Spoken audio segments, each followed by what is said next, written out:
Section 6.4, Algebra Trigonometry for College Readiness, College Algebra Prep.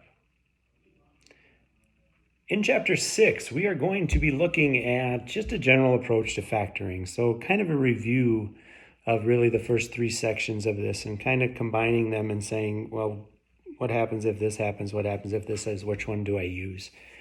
So we're going to look at factoring out common factors, factoring binomials, factoring trinomials, and then possibly factoring ones with more than three terms. So by grouping, so with four terms. So this is just kind of a general overview of everything we've done leading up to and through 6.3. So section 6-4, the general approach to factoring. So just some common things when you're factoring polynomials. Step one, always, no matter what it is, if you're asked to factor, you're asked to solve equations, and you've got these different things, make sure you factor out a common factor. That's got to be your first step. Always has to be your first step. Step two, if it's a binomial, check to see if it's a difference of squares or a difference of cubes or a sum of cubes, which we talked about in section 6.3. If it's a trinomial, you can check to see if it's a perfect square trinomial, like we did in section 3, or you can just start using the X method that we've used, or factor by grouping. If polynomial has more than three terms, you're going to try to factor that by grouping. And then you can always check. There's really no reason to ever get any of these wrong, because you can always check to make sure that you've got these right. So today's lesson, we're going to kind of combine all of these. And then when you're done with this, obviously there's going to be a quiz. We're going to kind of combine all of them to just generally work about factoring kind of in general terms. So objective one, factor out any common term. So if we look at this, we've got 2x cubed plus 10x squared minus 4x. So I notice they're all factorable by 2, and they're factorable by x. So they all have an x in common. So I'm going to go ahead and I'm going to use 2x as my common factor. So if I do that, that means I'm taking 2x out. 2 divided by 2 is 1. X cubed divided, so that's x squared. 10 divided by 2 is 5. 4x divided by 2x is minus 2. Okay, so I've got it factored. Now, I've taken out that GCF now. So now I need to look at this trinomial, this x squared plus 5x minus 2, and say, okay, could I do the X method on that? And we always have to check. I think you can kind of look at this one and say, are there two numbers that can multiply together to be 2 and add together to be 5? No. So since it can't be done and we've factored out a GCF already, that's your solution and you're done. There's nothing left to do with this problem. We're just factoring that polynomial by taking out that GCF. That's got to be your step one. That's always got to be that step one, is taking out that GCF. So the next thing then that they talked about is they talked about factoring binomials. So when we're factoring binomials, we always going to look for one of three things. Well, or not. You're going to look to see if there are differences of squares. So can you take the square root of the first value, the square root of the second value, and they're subtracted? And then if you can, your result is x minus y times x plus y. If you can take the cubed root of your first value and the cubed root of your second value, and either they're added or subtracted, it doesn't matter. If they are, then you can use one of those two difference of cubes or sum of cubes methods for doing that. If they're not perfect squares or perfect cubes, take out a GCF. If you can't take out a GCF, you're done. If it's a binomial, there's nothing else that you can do with it. So you look at take out a GCF, you look for differences of squares, you look for differences of cubes, or sums of cubes. You've got to look for those things. Anytime you've got a binomial, remember binomial means 2. So I'm looking at this going, okay, 36, x squared. I know the square root of 36 is 6. The square root of x squared is x. The square root of y squared is y. They're subtracted, so this is a difference of squares. So the difference of squares is, I got to figure out what the square root of x, the square root of 36 is 6. The square root of x squared is x. So that's going to be 6x plus the square root of y squared, which is y, and then 6x minus y. That's your possible solution for the factor of that binomial. And all I did was look at differences, look for square roots. I don't have any cubed roots in there. It's two terms. I don't have any like terms. So I went right to the differences of squares. Differences of squares. The next one. So we've got 4t squared plus 1. So I know 4 is a perfect square, and I know t squared is a perfect square, and I know 1's a perfect square. But there's a plus sign in there. There's no such thing as a sum of squares. So we look at cubes. Well, is 4 a cubed root? No, 4 is not a perfect cube. 1 is, but 4 is not. So differences of cubes, sums of cubes, those don't work. So can it be factored? Is there a GCF? No, there's no GCF that can come out of this. That's done. It's factored. Right? It's prime. Right? The next one, 125x cubed and negative 27x cubed. Anytime you've got an x cubed in there, it's probably going to be a cubed one. Do I know the cubed root of 125? Yep, the cubed root of 125. Remember from the lesson the other day, the cubed root of 125 is 5. The cubed root of x cubed is x, so there's the cubed root of that. Cubed root of 27 is 3. The cubed root of y cubed is y, so there's that. So when we factored this, it was the cubed root of our first term. It's a minus, so that means the minus is going to come first. The cubed root of our second term times 5x squared, so 5 squared is 25, x squared, plus first term times second term, 5 times 3 is 15, xy, plus 3y squared, which is 9y squared. And that's your solution. So this was a difference of cubes. And anytime you've got a 3 or a 9 or a whatever, it's going to be difference of cubes. You got to be careful when it's like 6, because that could be difference of squares. But yeah, so there is the sum and differences of cubes. Okay, and I bet they got the same answer. Okay, so then that leads us then into factoring trinomials, which is what we did in 6.2 and 6.3. So when we're factoring trinomials, we could look for that perfect square trinomial and decide if it's that perfect square trinomial. And those are kind of both the terms. And if it's not one of those, you can use 6.2, what we did. But either way, you can always do that. You can always use the X method if you can't remember these perfect square trinomial things, so to say. So how do I know if what we're gonna do?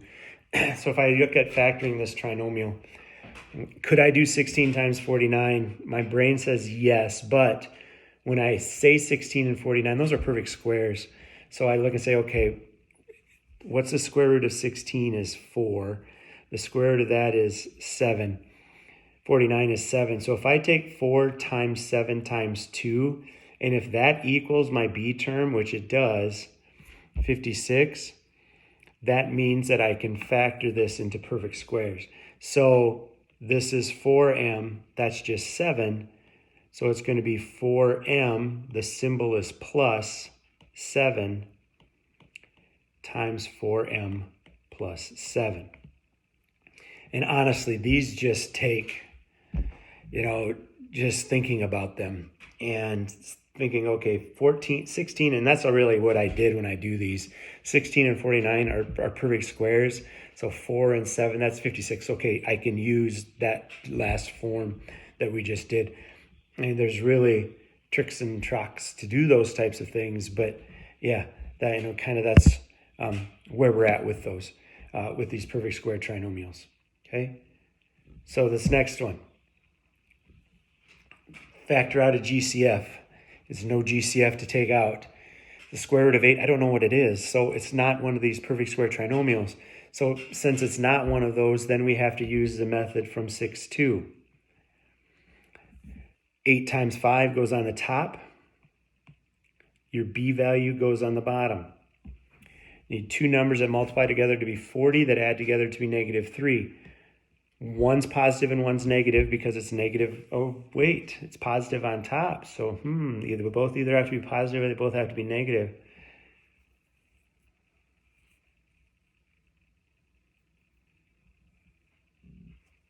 So I need two numbers that multiply together to be positive 40 that add together to be negative 13. Why I had a 3 there, I don't know. So negative 13, sorry about that. So 8 and 5.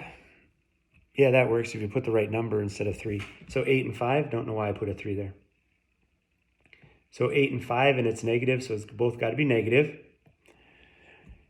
Okay, so my a value was 8, so I have to divide by 8 and reduce the fractions if they can be reduced. This one reduces to negative 1. That one doesn't reduce. So it's x minus 1. The 8 goes in front of the x minus 5. And there's the factor for that one. And you're done. Okay, it helps if you write the middle number value right, but whatever. Honestly, if on my phone right here, you obviously can't see it, and I'm below you, but there's like a little gash on a little piece of dust on my phone that makes me look like I've got like a pimple right underneath my chin. Kind of annoying. So now it's gone. So you don't have to worry about it. Because that's what I kept looking at anyway. So yeah, so there it is. Okay, so let's look at the next one. Okay, first step in any time you're factoring, always factor out a GCF. So 6, 3, and 63. My guess is they're all divisible by 3. So I'm going to divide out a 3. 6 divided by 3 is 2, so I got to put this 3 out here. So that gives me 2x squared minus x minus 21. Okay, so there's first step. Now I have to look at this piece right here to see if I can factor that. So the leading coefficient is 2.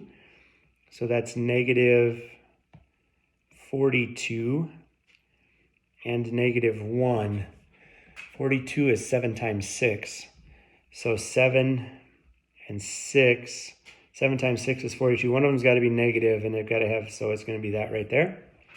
Negative 7, that's negative 42, that's negative 1. My leading coefficient now, just from this part, was 2. So I have to divide by 2 and reduce, if it can be. So that reduces to 3, the other one doesn't. So the first one, I'm going to bring this 3 down along for the ride. This becomes 2x minus 7, and that is just x plus 3. You could put it over 1, and you'd have 1x plus 3, but that's the same thing. There's the factored form. So a couple different ones in that. You had to take out a GCF first, and then we had to go from there to do that one. Okay, so then the last objective was to factor polynomials with more than 3 terms. So something like p cubed minus 2pq squared plus p squared q, blah, blah, blah. Okay, so when we did anything that had more than 3, we factored by grouping. We grouped the first 2 terms together, took out a GCF, grouped the second 2 terms together, and then took out a GCF for those. And then what is inside the parentheses should be the same. So if we look at the first 2 terms and we factor out a GCF, it looks like the GCF here is just p. So that gives me p times p squared minus 2q squared. Now I'm going to factor out a GCF for the second part. GCF there looks like it is q. So that gives me p squared minus 2q squared, which is perfect. Both of these two things are the same. So then p squared minus 2q squared is my first factor, and then my other factor is P plus Q. So GCF, and we could reorder them, but it's the same thing. I mean, they might reorder it when we go through theirs. I mean, you could reorder it, but it's all going to work out the same anyway. Okay? So let's see what they did. Let's clear ours off of there. They did. They left it like we had it and got the same answer that we did. Okay? Let's look at this next one.